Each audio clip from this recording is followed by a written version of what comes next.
A palavra de Deus diz assim, livro do profeta Ezequiel, capítulo 36, versos 22 ao verso 27. Por isso, diga à nação de Israel, assim diz o soberano, o Senhor, não é por sua causa, ó nação de Israel, que farei essas coisas, mas por causa do meu santo nome, que vocês profanaram entre as nações para onde foram. Eu mostrarei a santidade do meu santo nome, que foi profanado entre as nações, o nome que vocês profanaram no meio delas.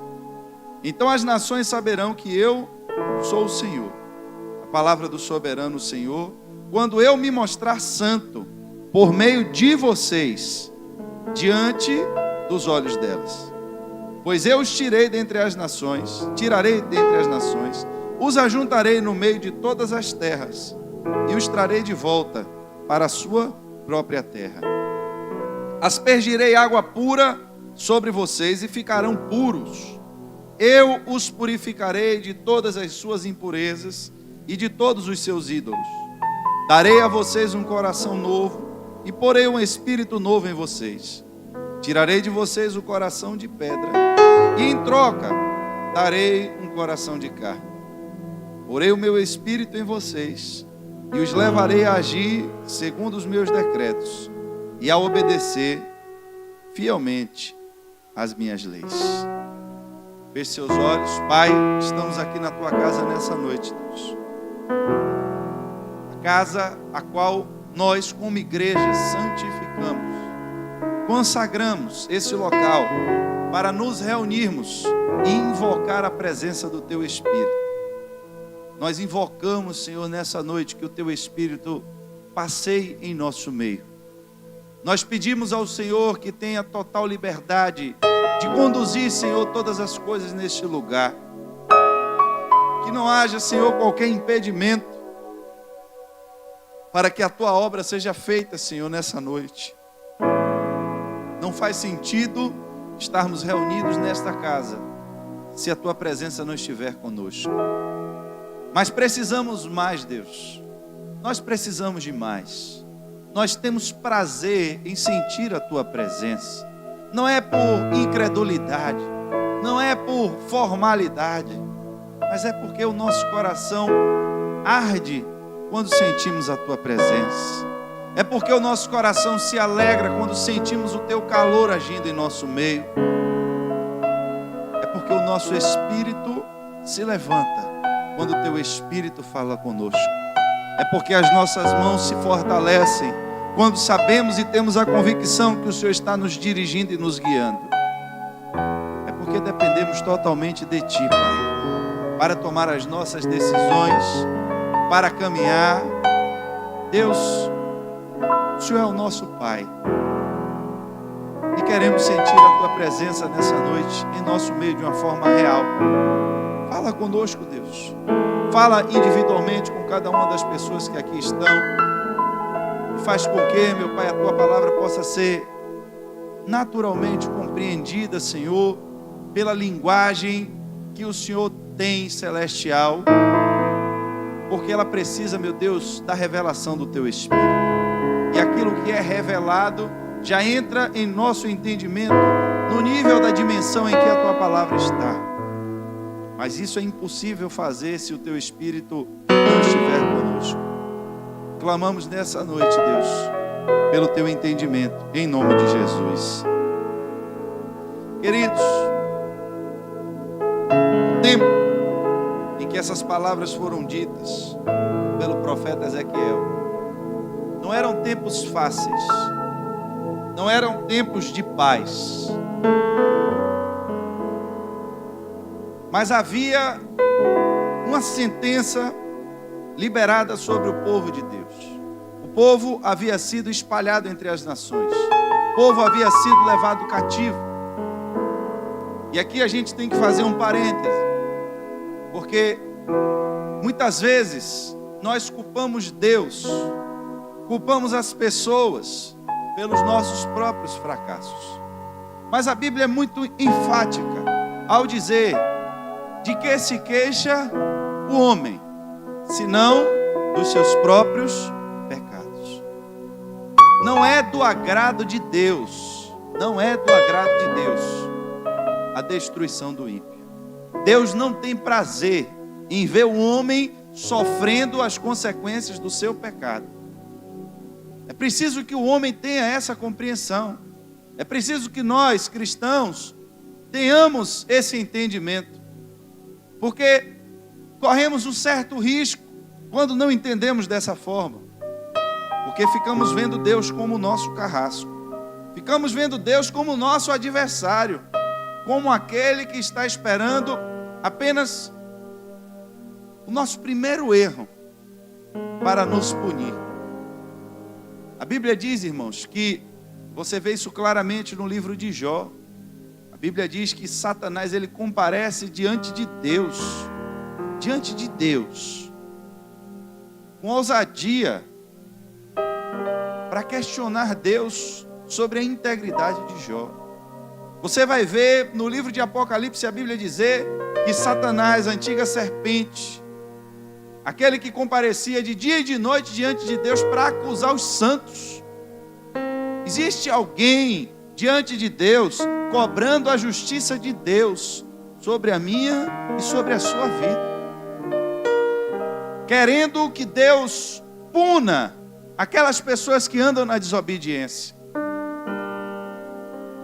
Mas o interesse de Deus não é executar juízo. O interesse de Deus, a vontade de Deus manifesta, não é pegar o pecador e destruir ele. Não é pegar a pessoa que anda em desobediência e aplicar sobre ela castigo. Não é esse o interesse de Deus. O interesse de Deus é que o pecador chegue ao arrependimento. O interesse de Deus é buscar e salvar o que havia perdido. Esse é o interesse de Deus. Mas, se você pegar para ler os livros do profeta Isaías, do profeta Jeremias, do profeta Ezequiel, você vai ver a insistência de Deus para que aquele povo abandonasse o seu pecado. A insistência, como Deus, eu fico vendo o ministério daqueles profetas e fico vendo como muitas vezes eles tinham que viver algum tipo de sofrimento para ver se o povo acordava. Deus permitia que na vida do profeta viesse alguma desgraça, algum infortúnio, e mandava que o profeta dissesse: assim como aconteceu na minha vida, vai acontecer com esta nação, para ver se pelo menos vendo alguma coisa, aquele povo chegava ao arrependimento. Deus, ele é tardio, ele é tardio em irar-se, ele é tardio em executar o seu juízo. Mas às vezes, irmãos, nós vamos permitindo que as coisas aconteçam.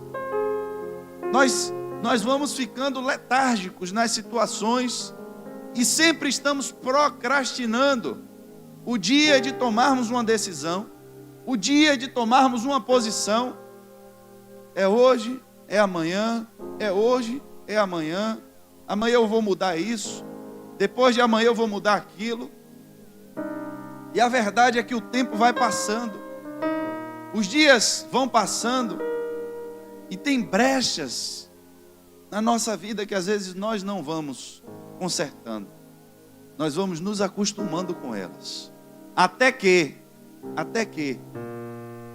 acontece alguma coisa ruim.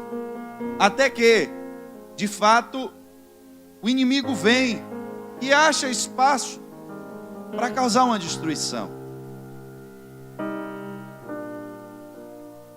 E é nessas situações que talvez tenhamos maior dificuldade de lidar com elas.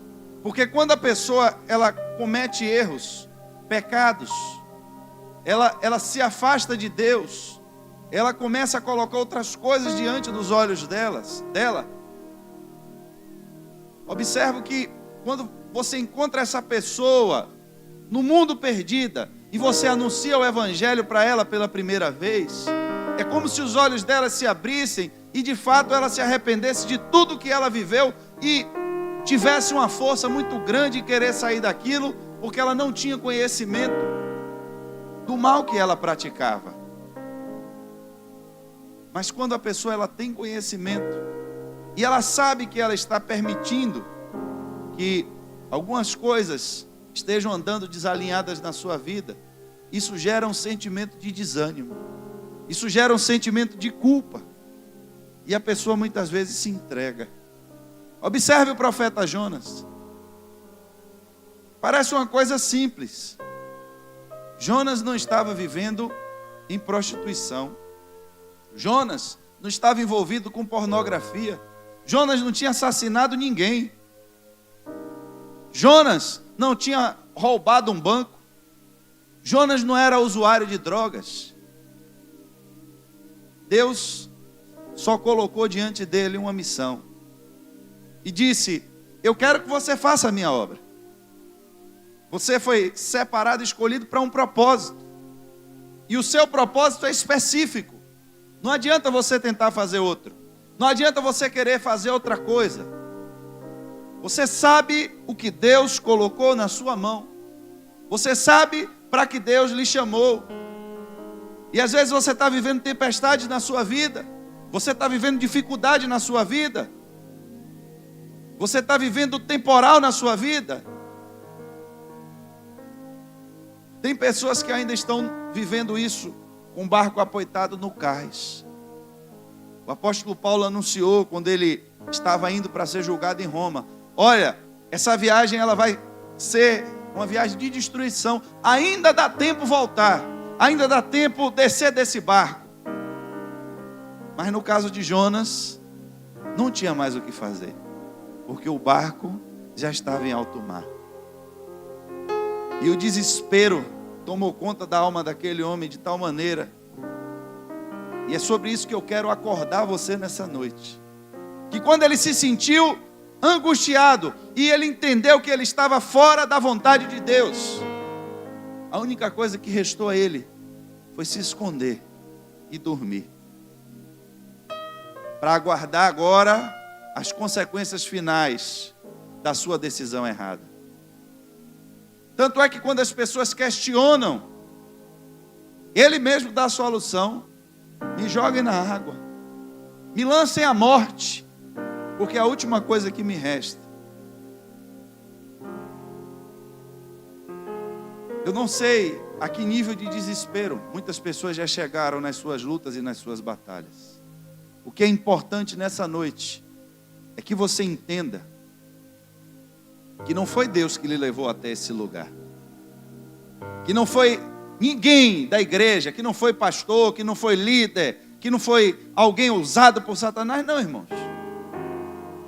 Se alguma coisa chegou até você e lhe atingiu, é porque tinha uma brecha na sua vida, é porque houve alguma falha da sua parte. Só que Deus não está interessado em ficar expondo o seu pecado. Deus não está interessado em lhe humilhar. Deus não está interessado em lhe botar para baixo, porque isso quem faz com prazer é o inimigo. Deus está interessado em lhe chamar pelo seu nome, porque aquela nação, a Bíblia diz que ela chegou a fazer pior do que as nações que estavam antes, chegou a cometer pecados piores do que aquelas nações que Deus, quando deu a eles a terra, disse: eu quero que você destrua todo mundo, eu quero que você destrua adultos, destrua mulheres e até as crianças. Até as crianças. Crianças já presenciaram tantas cenas horríveis que a mente dela já foi contaminada. E se deixar essas crianças se desenvolverem, quando elas estiverem adultas, a perversão que elas já presenciaram vai contaminar vocês. Não poupe ninguém. E agora o povo de Deus, que tomou posse da terra não porque eles eram melhores, não porque eles eram mais fortes, mas simplesmente porque Deus estava dando a eles aquela terra, quando ocuparam a terra e quando os seus celeiros ficaram abundantes, quando as coisas começaram a dar certo, quando eles começaram a prosperar, a primeira coisa que eles fizeram foi se voltar contra Deus, foi abandonar Deus, entender que eles não precisavam mais servir a Deus. Quem no começo do ano ia adivinhar a pandemia que ia acontecer durante esse ano? Quem podia prever o caos social que estava por vir? Irmãos, a Bíblia diz que vai ter tempos que as pessoas vão procurar a palavra de Deus, elas vão correr de um lado para o outro e não vão achar.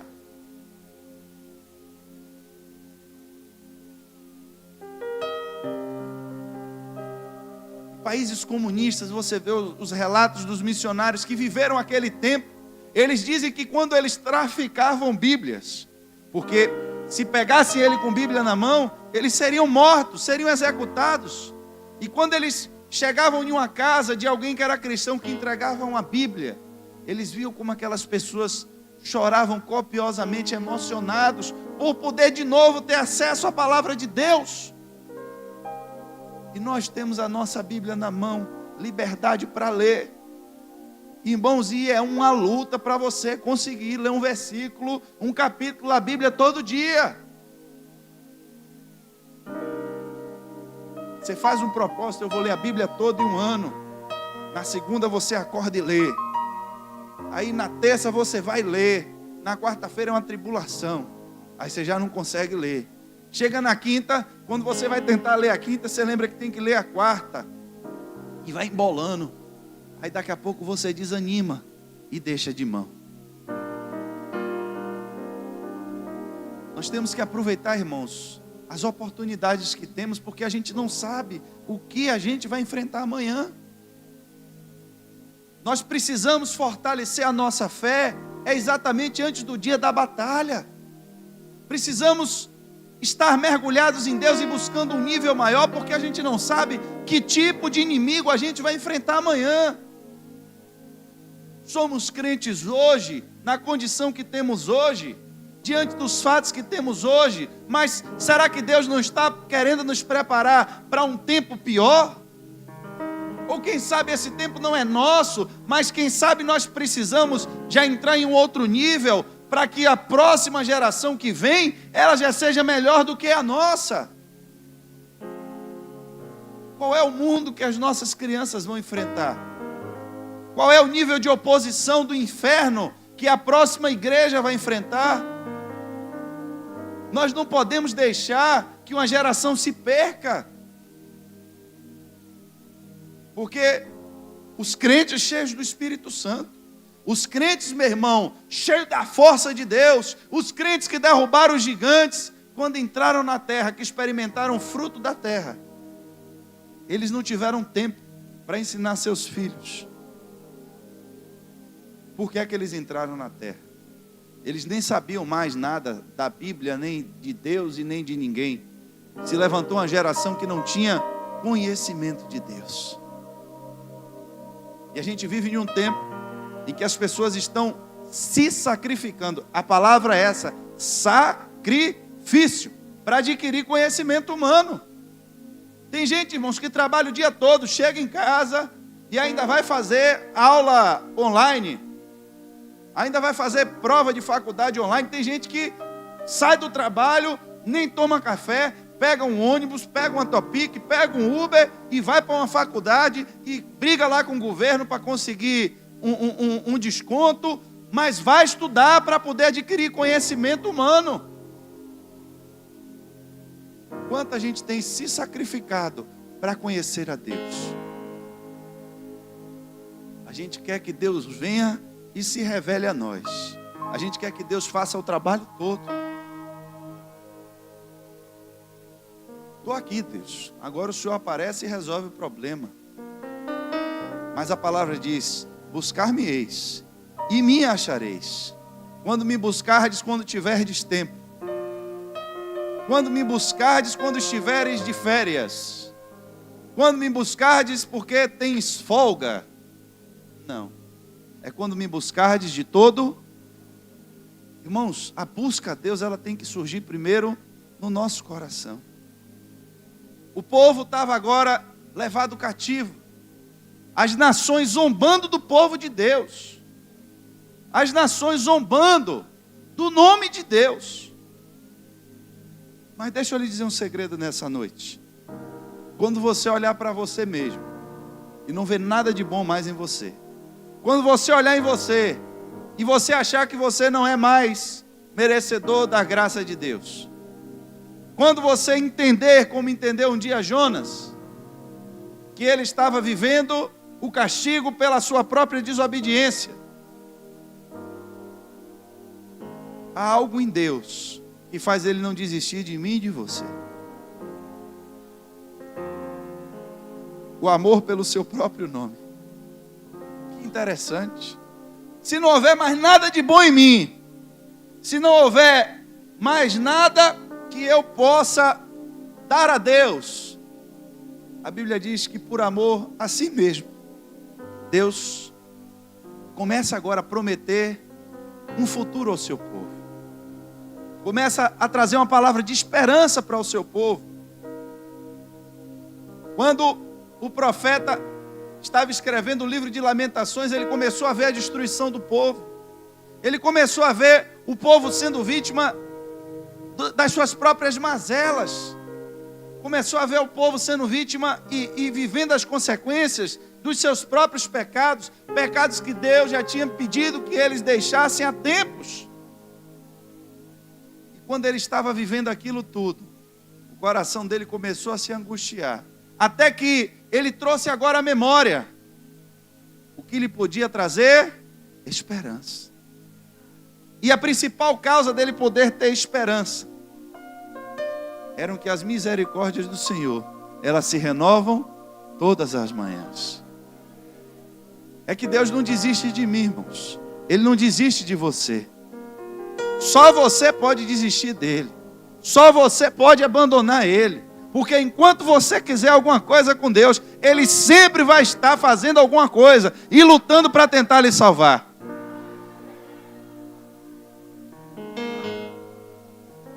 Esqueça essa história de que Deus lhe abandonou. Esqueça isso, irmãos. Você pode estar vivendo um dia de tempestade. Você pode estar vivendo um dia de luta. Você pode estar vivendo um dia de tribulação. Pode. Mas todas as vezes que você voltar a sua voz ao céu e clamar a Deus, sempre haverá esperança.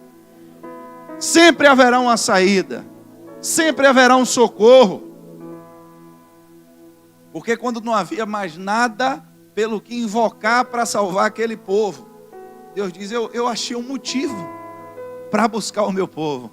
Eu achei uma razão para ir atrás de um povo que não presta, de um povo pecador, de um povo que virou as costas para mim, de um povo que está sofrendo as consequências do pecado e não se arrepende. De coisas que eu já tinha dito antes. Eu mandei os profetas e eles não ouviram. Agora estão no cativeiro. E nem assim eles se arrependem. Mas eu, no meio de tudo isso, ainda achei uma razão para buscar aquele povo. O amor pelo meu próprio nome. E aí, irmãos, Deus começa a fazer algumas promessas que servem para mim e para você. Ele diz, eu os tirarei de dentre as nações e ajuntarei no meio de todas as terras e o trarei de volta para a sua própria terra. Irmãos, isso aqui, a Bíblia fala que todas as vezes que Deus vai em busca do homem e que o homem se deixa ser encontrado por Deus e que o homem agora também deseja diante de si a presença de Deus e que volta a se conectar de novo com o Pai, a promessa de restituição daquilo que havia perdido, irmãos. Porque quem encontra Deus, encontra plenitude em todas as coisas. Tem muita gente malhando trigo no lagar. Tem muita gente fazendo, como se diz na linguagem popular, das tripas coração, para conseguir comer alguma coisa. Para conseguir algum sucesso, só que o problema é o inimigo, o problema são os midianitas, são potestades espirituais que você não pode ver, são maldições hereditárias que acompanham a sua família, e que quando você dá um passo fora, irmãos, não é Deus que permite que o castigo venha, mas quando o inimigo ele acha uma brecha na sua vida, o inimigo não tem pena de ninguém não, irmãos. Ele vai fazer com que seu trabalho seja inútil, ele vai fazer com que você coma pão de dores. Não é culpa de Deus. Quem deu o passo fora foi você. O filho pródigo comeu comida de porco, não foi porque o pai quis. O pai não desejou aquilo para ele, mas foi porque ele tomou a decisão dele, de que ele não queria se submeter ao governo do pai. Porque o que ele queria praticar, o que ele queria fazer, não dava para ser feito dentro da casa do pai. E ele resolveu seguir o caminho dele, porque ele achava que a ideia dele era melhor do que a do pai. Ele achava que o estilo de vida que ele desejava para ele era melhor do que o plano do pai para ele. Que vida monótona, morar dentro dessa casa. Ele queria reggae, irmãos. Ele queria farra. A Bíblia diz que ele gastou o seu dinheiro dissolutamente, vivendo em orgias, em bebedeiras, em reggae. Não sei se tinha rocha naquele tempo, mas era uma tribulação. Não tinha não, né, Paulo? Paulo entende dessas coisas aí. Mas entenda, irmãos, que a coisa é séria. Esse tempo de pandemia afastou muita gente. Porque eram pessoas que nos tempos de paz, nos tempos em que a porta da igreja permaneceu aberta o tempo inteiro, negligenciavam a presença de Deus. Irmãos, não tome isso como ofensa, porque eu já lhe disse, a palavra de hoje é uma palavra de restauração, de promessas de Deus. Mas é verdade. Muitas vezes a gente estava dentro da igreja aqui, a porta da igreja é transparente. E quando o pastor está pregando daqui, a gente vê quem passa na rua. E a gente via muita gente da igreja passando pela rua, sempre ocupado com alguma coisa. Irmãos, foi temporário, mas teve uma hora que a porta da igreja se fechou. E não podia mais qualquer um entrar do jeito que queria, e nem a hora que queria, como pode agora. A Bíblia diz que está Noé pregando. Rapaz, o fim vai vir. Deus disse que vai destruir. E o povo diz, esse velho é maluco, rapaz. Esse velho é doidão. Rapaz, Deus está mandando, e o povo estava vendo Noé se sacrificando.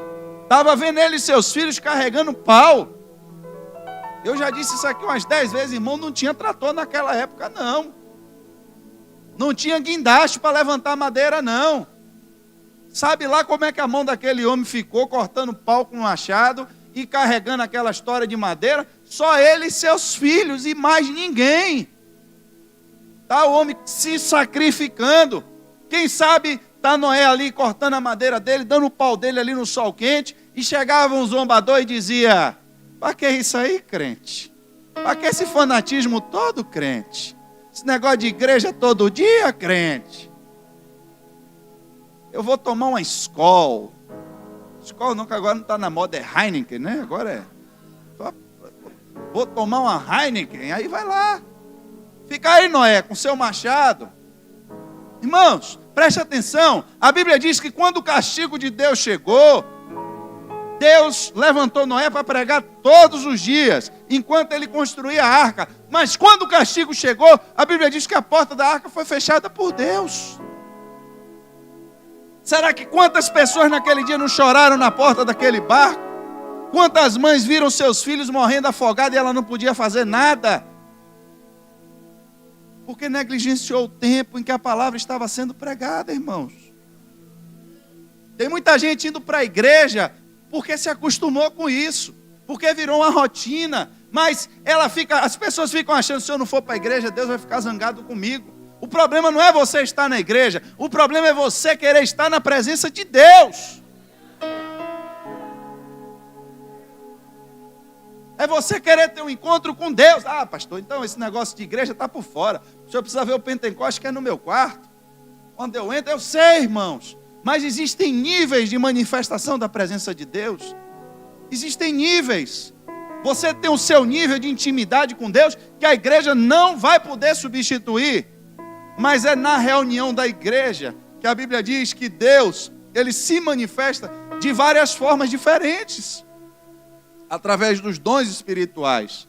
E se na sua casa é o Pentecoste, venha com esse Pentecoste do seu quarto e manifeste, porque tem alguém dentro da igreja precisando também.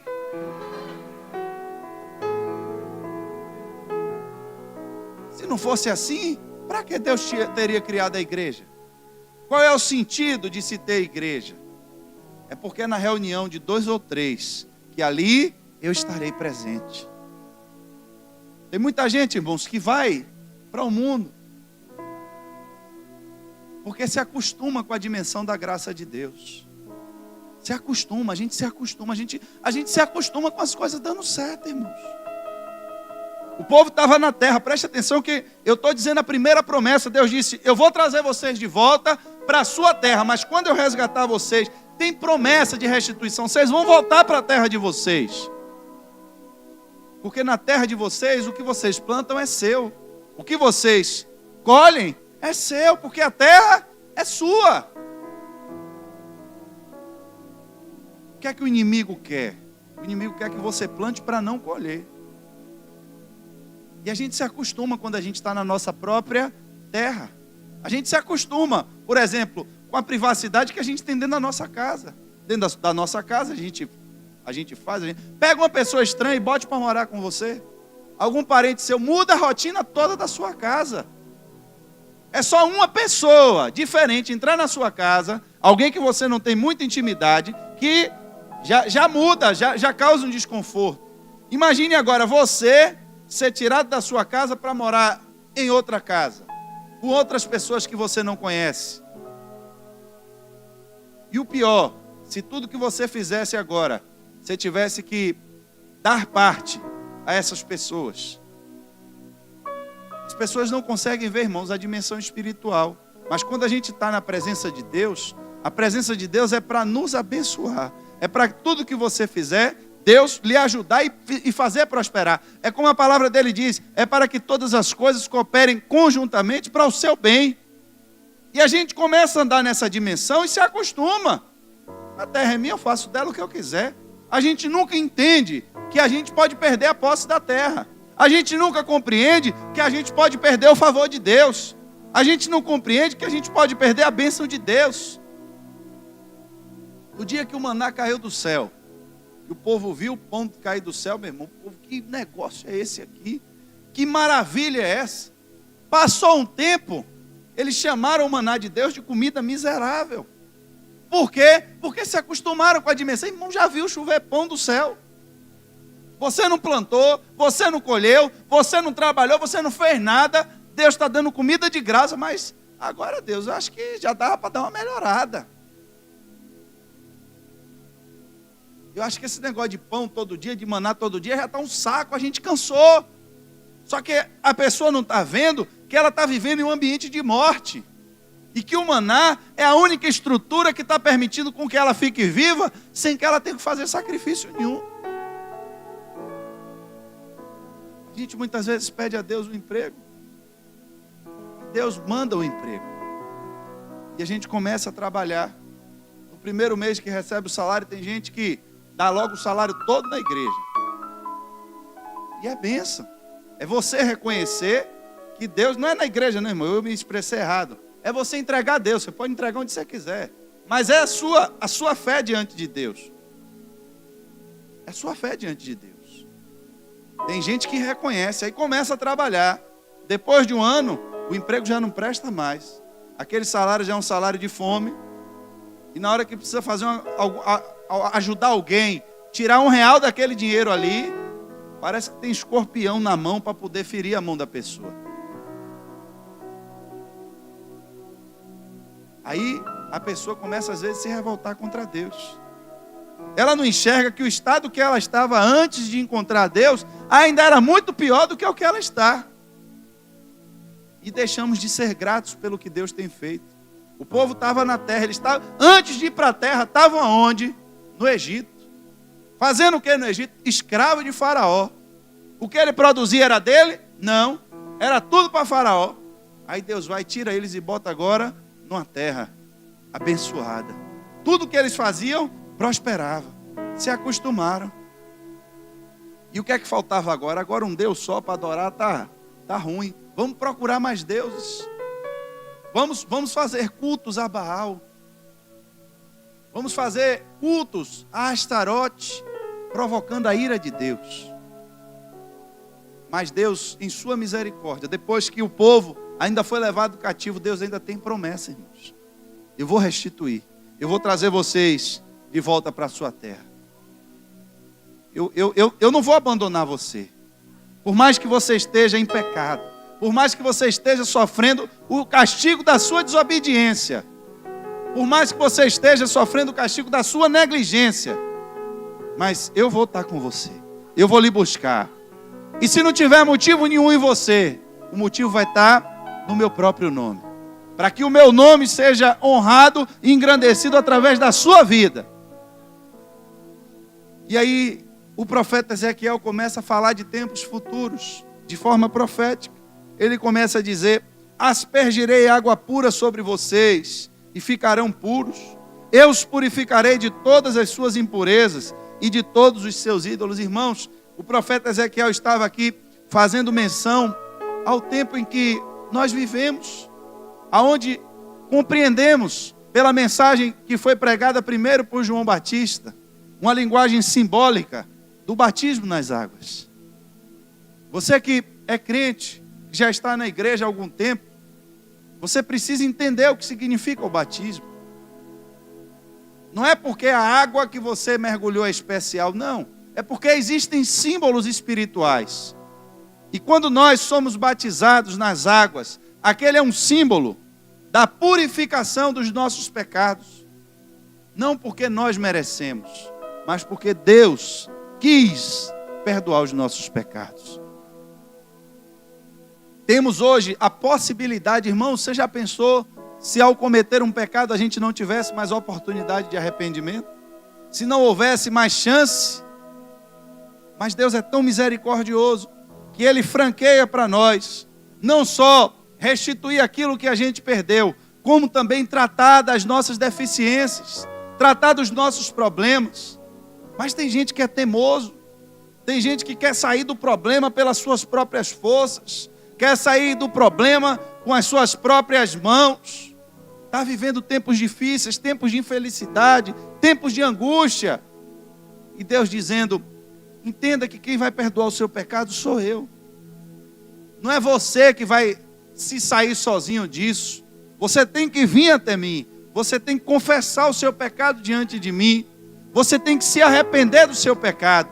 Porque sou eu quem vou purificar você de todas as suas impurezas. E aí ele faz mais uma promessa: e darei a vocês um coração novo, e porei, preste atenção agora, irmãos, um espírito novo em vocês. Tirarei de vocês o coração de pedra, e em troca darei um coração de carne. Aqui ele está falando já da obra redentora de Cristo, que na sua morte na cruz liberou para toda a carne agora o Espírito Santo de Deus. Porque a natureza carnal, a natureza do homem, quando ele se afasta de Deus, ela vai caminhar para a morte, irmãos. Quando o homem está andando na carne, quando o homem está fraco espiritualmente, tudo o que ele deseja é o que a sua carne deseja. Mas quando o homem ele está junto com Deus, quando ele está andando no Espírito, ele vai começar a sentir prazer nas coisas do Espírito.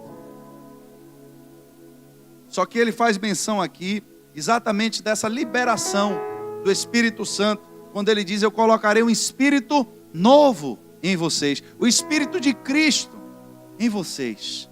Vocês têm agora liberdade diante de Deus para poder se relacionar com o Espírito. E tem gente que vem para a igreja, irmãos, e ainda não entendeu isso. Acha que o culto é só você ouvir uma mensagem. Mas a promessa de Deus é que Ele colocaria em você um espírito novo. E você tem que tomar posse disso. Você tem que querer isso. Quando você entender que muitas vezes no seu espírito não há essa renovação. quando você entender que em você ainda está tendo traços do velho homem, que a sua velha natureza está querendo lhe dominar, você precisa, irmãos, correr mais diante de Deus. Porque olha agora o que é que ele vai dizer. Ele está falando do espírito novo. Falou de uma mudança do coração. Coração não é a bomba, não é o cara que está hipertenso e Deus vai dar um coração que está com a pressão normal. Não, irmãos. Coração na Bíblia fala do centro dos seus entendimentos, do centro das suas emoções. É você entender o coração como onde emana as suas decisões. Esse é o coração do homem. Ele diz que vai colocar um coração novo no homem. Ele diz: eu porei o meu espírito em vocês e os levarei. Olha quem está falando que vai fazer, é Deus. E os levarei a agir segundo os meus decretos e a obedecer fielmente às minhas leis. É Deus falando. Eu vou fazer. Sou eu que vou fazer. Mas para que isso aconteça, para que você obedeça fielmente às minhas leis, você precisa receber um espírito novo, um coração novo.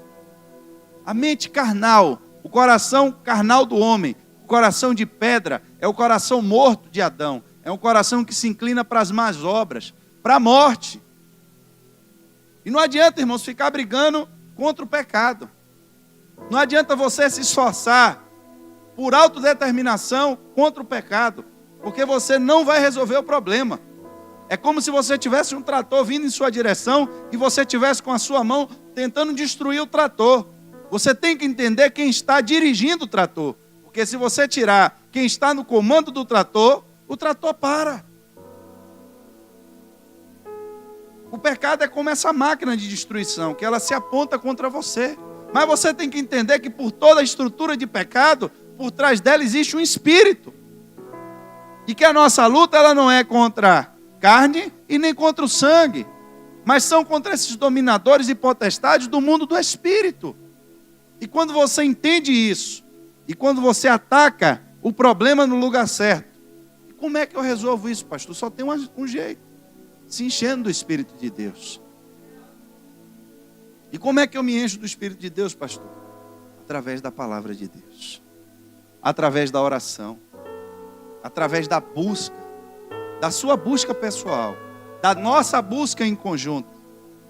E é exatamente isso que nós estamos fazendo, porque compreendemos que toda essa profecia de Ezequiel, a promessa de restituição, a promessa de libertação, a promessa de purificação, a promessa de perdão de pecados, a promessa de batismo no Espírito Santo, a promessa de novo entendimento, tudo isso só foi possível com a morte de Jesus ali na cruz. E é por isso que o Espírito dele, o corpo dele ressurreto, foi transformado e foi para o Pai. Mas ele disse: eu não vos deixareis órfãos. Vocês não vão ficar sozinhos. Eu vou deixar com vocês o meu Espírito vai estar presente com vocês. E todas as vezes que vocês se reunirem, exatamente como nós estamos reunidos aqui, essas promessas aqui, elas têm que se cumprir.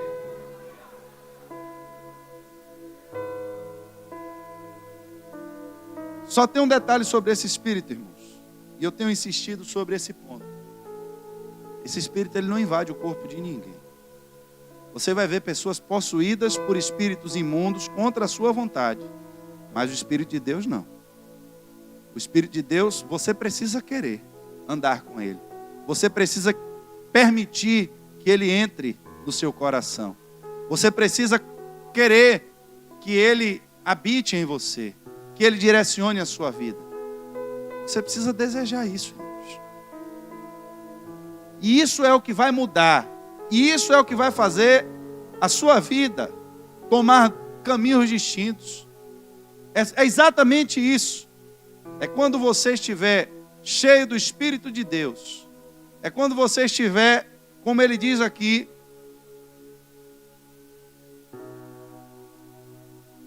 possuídos por um novo Espírito. Possuídos por um novo Espírito. O Espírito de Deus.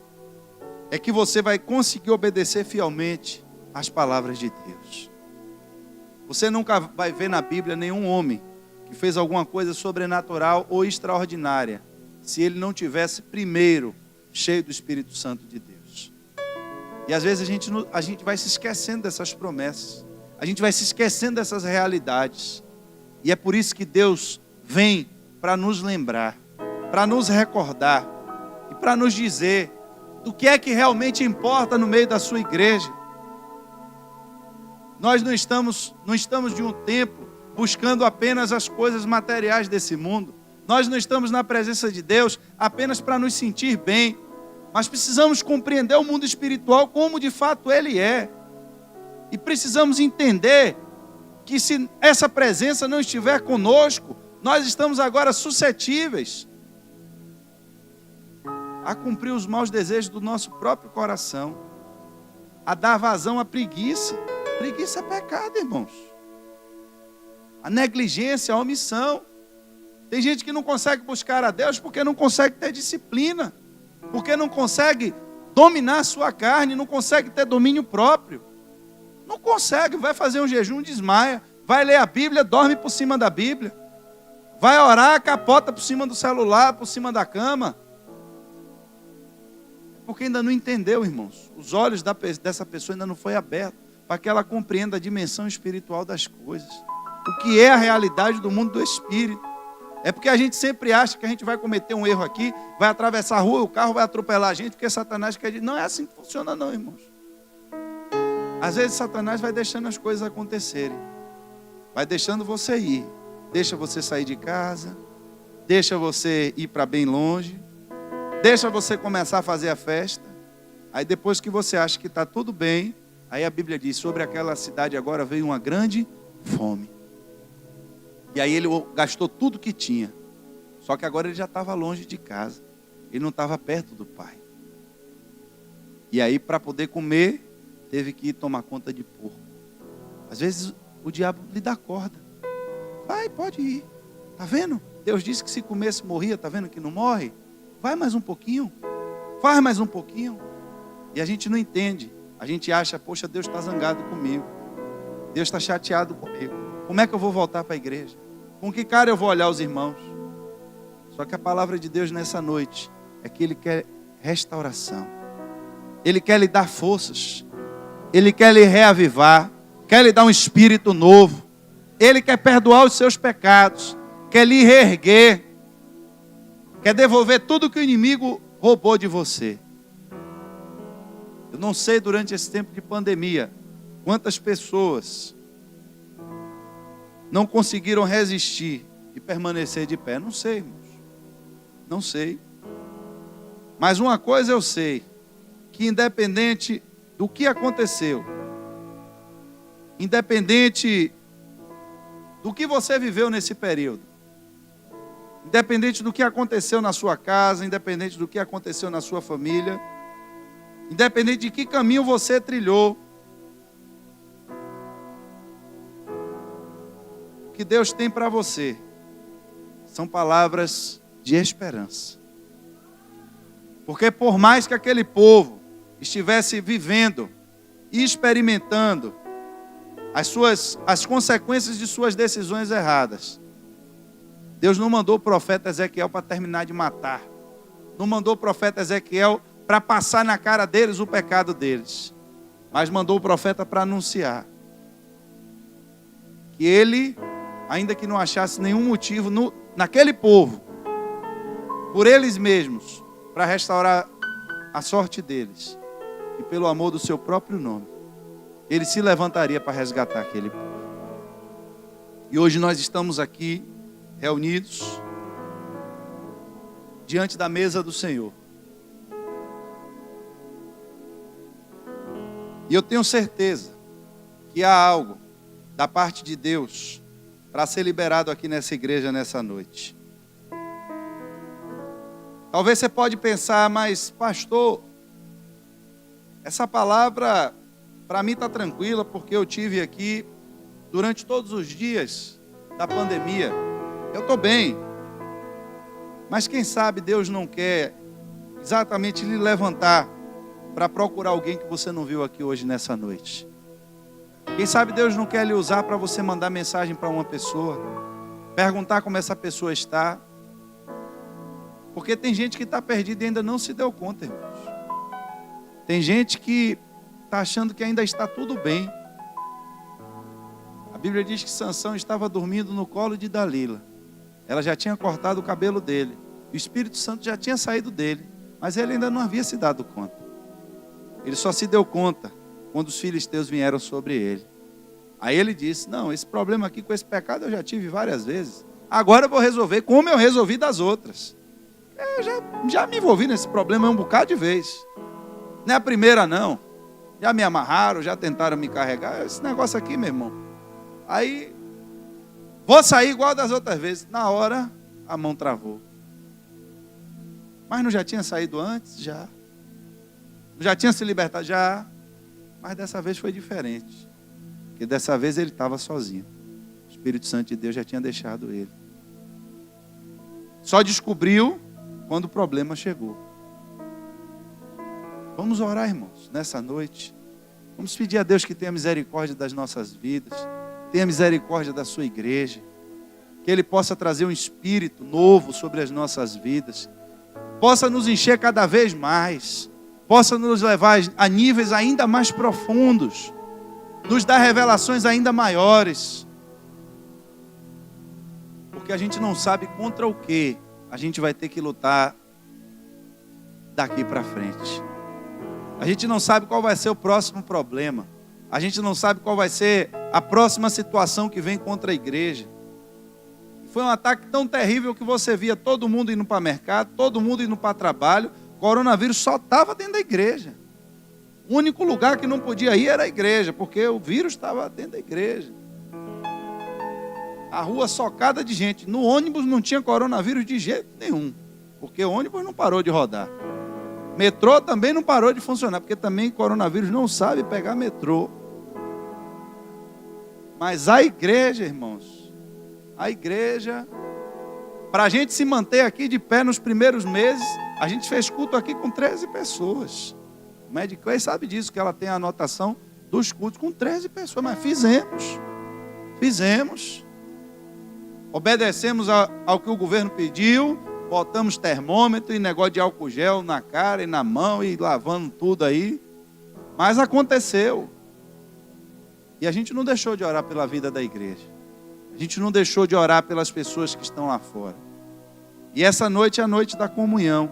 É a noite que nós retornamos para relembrarmos qual é o propósito de nós estarmos aqui. O porquê que nós estamos aqui nessa noite. Porque nós temos uma identidade.